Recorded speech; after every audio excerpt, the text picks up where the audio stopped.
Здравствуйте, мои уважаемые друзья! С вами Елена, ваш домашний лекарь-аптекарь. Тема сегодняшнего видео – детский кашель. Что делать? Как лечить детский кашель? С этим вопросом вы очень часто обращаетесь в аптеку. С этим вопросом, связанным, очень часто у нас получается много недоразумений. Почему? Потому что очень часто вы обращаетесь ко мне, просите лекарства для ребенка, которые младше 3 лет. Фармацевт не имеет права дать вам лечение для таких маленьких деток. До 3 лет назначает лечение только лечащий врач, только педиатр. Но ребенок кашляет.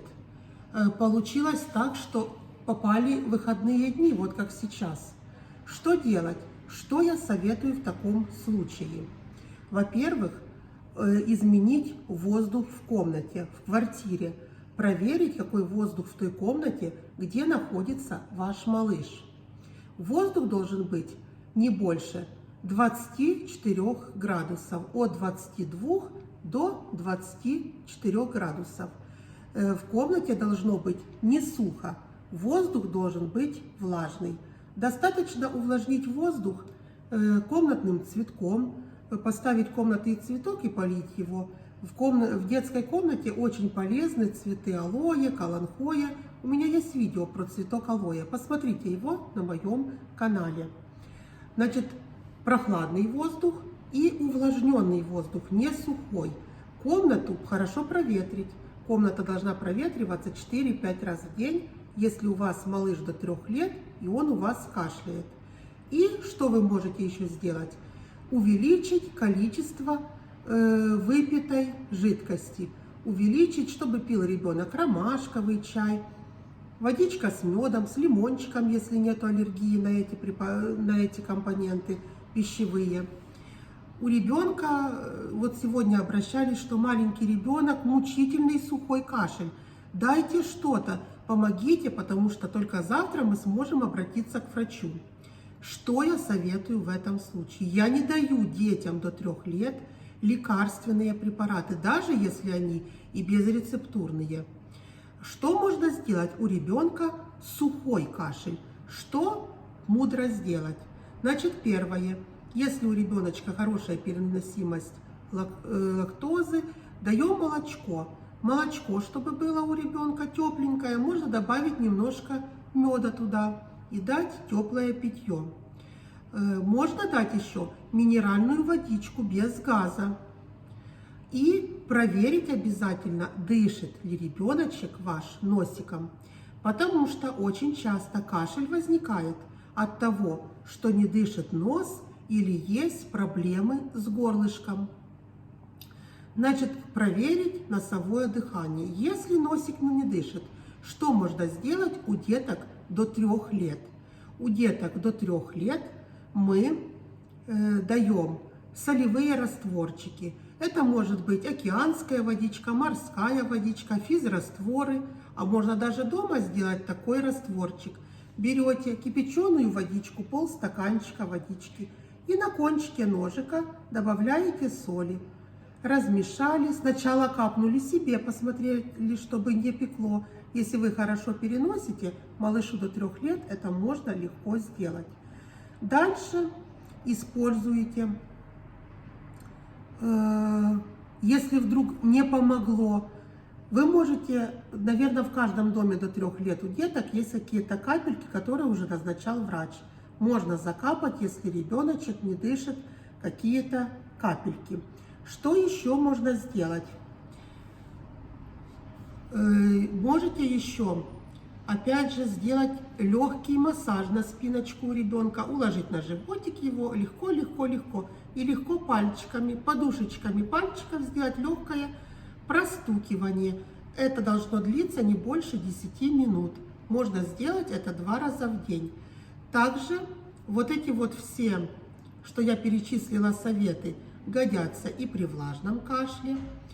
И при влажном кашле, кроме массажика, кроме вибраций, вы можете сделать когда ребенка улаживаете спать, часто детки ночью начинают кашлять, и особенно при влажном кашле, вы можете уложить спать его на более высокую подушечку.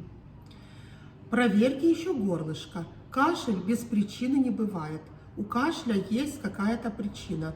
Это может быть носик, может быть проблема с горлышком, могут быть проблемы верхних дыхательных путей, поэтому обращаться к врачу. Без врача нельзя давать ребенку аптечные сиропы, потому что очень часто эти сиропы могут вам категорически не помочь. Сиропы это больше для успокоения мамы, что она выпила, этот ребенок у нее выпил сироп, что-то она там лечит, но они очень часто без врача будут неправильно подобраны и будут вообще неэффективны для малышей.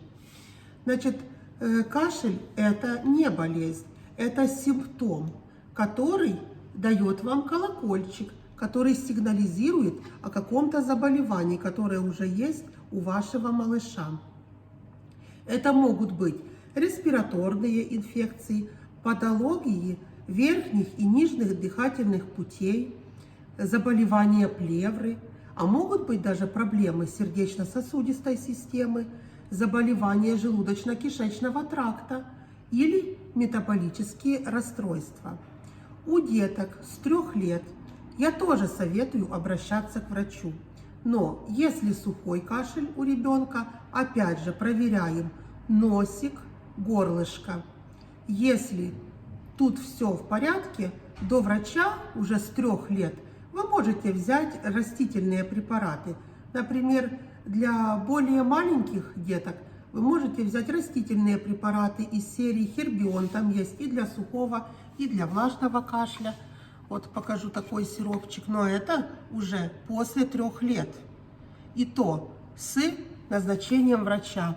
Можно взять тоже сироп корня солодочки, вот, из группы плющей, микстура ХО, также пекталван. Но во всем, дорогие родители, читайте обязательно инструкции.